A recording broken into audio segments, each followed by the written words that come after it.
you how one realization, and so that's really where I began, was noticing the garbage build up around, and I wanted to do something with that. And it wasn't until 4 years later I really found out what to do with the garbage. But in the meantime, we had discovered growing food, because we always should have been growing food. I don't know where we became disconnected in the South, especially if you have your own land. It's like, why aren't you growing food? You know, and so we really, really realized that at a certain point that it either had to be grown yesterday or just get out of the game altogether. Because if you're not growing food, then you're not, you know, when you look at it, when you really put it on the table and look at it, if you're not growing food, then what are you doing? Working to buy food only, and you know, working to buy food is totally not sustainable or resilient in any way, shape, form, or fashion. Because you're at the mercy of the markets. You're at the mercy of the market, some foreign producer who's growing your corn way off in Bangladesh somewhere. And so, you know, you don't want to be, you want to be able to be self-sufficient. And so when people say, well, I want to be able to take care of my family, I want to be able to support my family, well, the first thing you have to do is start growing food. Some way, shape, form, or fashion. Either on your porch, your rooftop, in your community, start a community garden somewhere, but food will have to be grown, because the food system is shattered. The world food system is shattered, as many people know. Now, this is a subject we don't really dive into in our communities in terms of not just what type of foods we eat, but where does the food even come from, and what is the effect that is having? You know, because once people have that initial realization that, look, I need to change my diet, and maybe my diet should become vegan. Let's take the vegans, for instance. Once you do that, that's an eye-opener for all the other parts of it. And the other parts to being vegetarian or vegan is growing your own food, knowing where your food comes from, knowing food impact, you know, how food impacts local communities elsewhere. You follow? Yeah, I totally because I saw that first show, and he was talking about that. He was talking about in Detroit how they have that community garden because there's no grocery stores in that area, and it was just really, really interesting. And yes, that's like I said, that's something that I saw that first one. I was like, wow, that is so neat, you know. And I wish that I had somewhere where I could do that at, but yeah, I do my little, on Mirror Herbs and stuff like that, and I went on your website and saw the greenhouses and stuff in the village, and I was like, oh, man, I hadn't, I didn't even know it was there at that point and everything. I didn't understand at that particular time, like, we were always intimidated by large farms. You know, when they say in the South, when you see large farms, they call that feeding people. They say, okay, the South is producing food to feed people.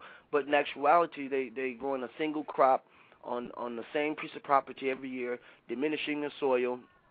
And so we realized that, we couldn't stand by and watch it go down anymore, And so when I was in Detroit, I went to Detroit, and I told the people there, I said, well, I'm going to tell you a story everywhere I go. I have the pictures, the video, the slides. I have it in my memory.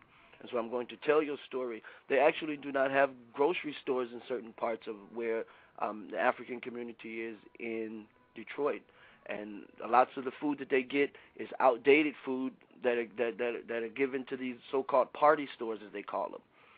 And so at the party stores is where a lot of people buy their food from. A lot of people buy their food from party stores because that's all there is. In the States, we call them, in the South, we call them convenience stores. Convenience stores, a local convenience store, because it's the only thing around. And the convenience stores will cater. They'll start getting produce and all the things to try to make their little convenience store look more like a place where you want to buy food. And the psychology of our people is quick, get it fast, on the move, fast diet, got to go to work, and so put it in the microwave. The end result is put it in the microwave. The end result is diabetes. The end result is heart disease. And I've had fat people in my family die directly as a result of their diet, and not just the result of their diet. What was in their diet? I hear vegetarians and vegans all the time speak of the different foods that they eat, and 9 times out of 10, they come from halfway around the world, or they come from child labor camps, or it's so difficult now to know the best thing to do is to just grow food, and so that's where we are now. And we just caught a spirit this year to figure out, if we don't have 1,000 acres to grow food on, then let's just try this and see. Let's start growing some food and see just how much we can grow. It was a real fun thing, and you really can sustain yourself. One person can really sustain themselves with a small plot of garden. And wow. So that actually dovetailed into the Oyotunji African Village Growing Power Regional Outreach Training Center that we would like to have in Oyotunji, whereby we invite, because, see, there's 12 million children in America at risk of hunger and don't have food and to live active, healthy lives. You see, these problems, these statistics, they extend particularly into the rural South and the Low Country. And see, a lot of families in South Carolina, especially the Selden, Beaufort County areas, could benefit greatly from learning about sustainable agriculture, nutritional education, and healthy lifestyle choices. Why not? Because, as you know, a lot of people in the South still eat what we call soul food or good food. And so empowering and strengthening families in the rural South Carolina through the trainings of Growing Power, which is an organization out of Milwaukee founded by Will Allen, whereby they train urban farmers and people to be leaders in the food production community, show you the simplicity, add it with a little technology, plus a whole lot of old world and back to basics additives, and thereby grow food. And so they're located in Detroit. And so we want the trainings of Growing Power at Oyotunji African Village. And as we see it, it can make a true difference in the lives of so many young people in the Low Country. Because as you know, once children begin to farm, once people begin to farm and grow vegetables and start touching the earth and get into gardening, oh my word, you become relaxed. It relaxes your mind. It tames the human spirit. Young children may not want to cause as much violence anymore. I've seen young people become tamed from working the land. And it's also one of the second leisure time activities in the States. A lot of people don't know that, but the people who do go for leisure, like fishing, it vacillates between fishing. And so you have fishing or gardening, but obviously number one is, of course, watching television in the U.S.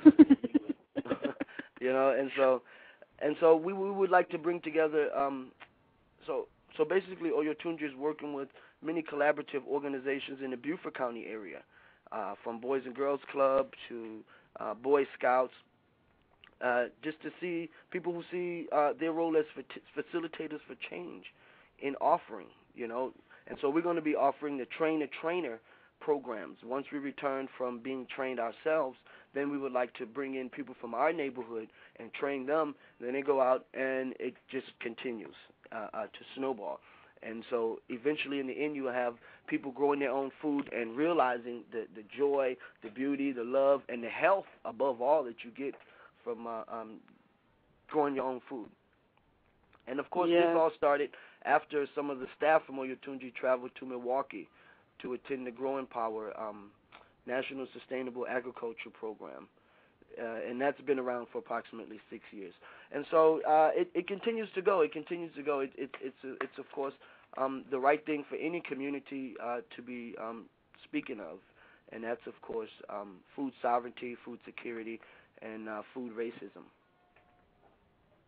That's really true. I kind of feel fortunate because my grandparents actually had a friend that had land, and they actually gardened on the land and everything, and they were able to get vegetables, and they would get the vegetables, and they still, my grandmother did this up. She has her little garden around her house now and everything. You can go in the yard and pick tomatoes and pick this, that, and the other, and she would actually freeze the food, and we would bring it whenever I go to to North Carolina. I was always bringing it back to my house, and that's how I was getting a lot of my vegetables and things like that, the greens and the tomatoes and canned things and everything like that. And so I really felt,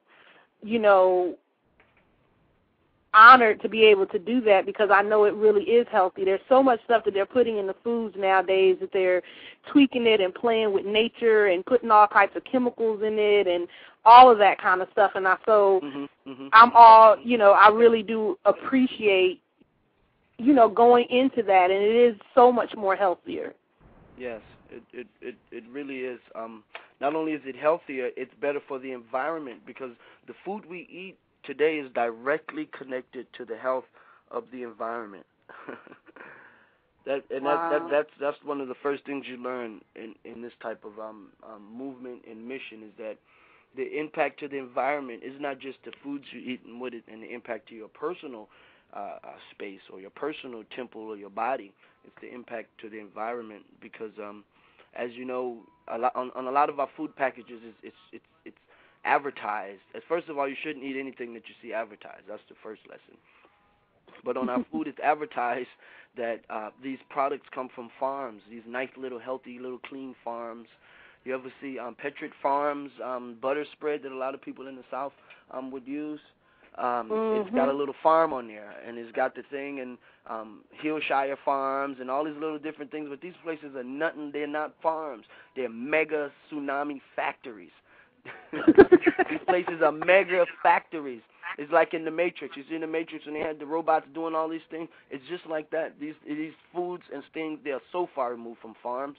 The cattle eat corn. There's so many things that go on, and in our public life, we just have to just swap out and just eat whatever we can eat so we can get enough time to watch a little TV, say hello to our loved ones, catch some sleep, get up the next morning, and do it all over again. You see? And so it's confusing to people when you say grow your own food because it takes so long. But we grow oil out of the ground, really. We harvest oil out of the ground to put in our cars. That's fuel for the car. What about the fuel for the human being? That's been totally overlooked at this point. And then, like I say, it's all about the entire movement. The food, the environment, they are interconnected. Yeah. Wow. Okay, so now let's go back to the Earthships again. Not unless you have something else you want to share about the food initiative that y'all are doing. Well, let me just share just a little bit more about that. Is that we are at our website. You can check our website for more info. We are we're looking to let people know how they can make a difference and invest in this particular project. Oyotunji African Village, we envision a new training center to be built at the Oyotunji Village, where the trainer workshops can be held. Donations, investments from individuals as well as corporate community will definitely help build and furnish this facility, as well as help fund workshops and outreach training for the community. So anyone, of course, who would please consider helping through the following ways. Go to our website, and there we have a donation button. We take donations for obviously everything, because as you know, in this particular economy, it's very difficult to continue to do the work that's necessary, just from people's for-profit businesses. Because as a lot of people don't know, Oyotunji's parent company is the ATA non-for-profit corporation. And so in the African Theological Arch Ministry, there are many things that are done that help support the town in terms of building roads, moving trees, digging ditches, if a storm comes, if a tree falls on someone's house, garbage removal. And so ATA is that parent company, and so we do take donations for all of the various functions of the ATA. And so, yes, back to Earthships before we go, because I think I'm running up on 9:30 here. Is that okay? Can I cover one more topic about the Earthships? Sure. We're good. Yeah. We still got some time. Yeah, the idea is that we go around and we travel with a crew sometime to car places, places where they change tires, and Dr. Tire or your local Michelin station. And we let them know that we want the tires. And oftentimes they will pay us to take away the tires because they have to pay to get rid of these tires.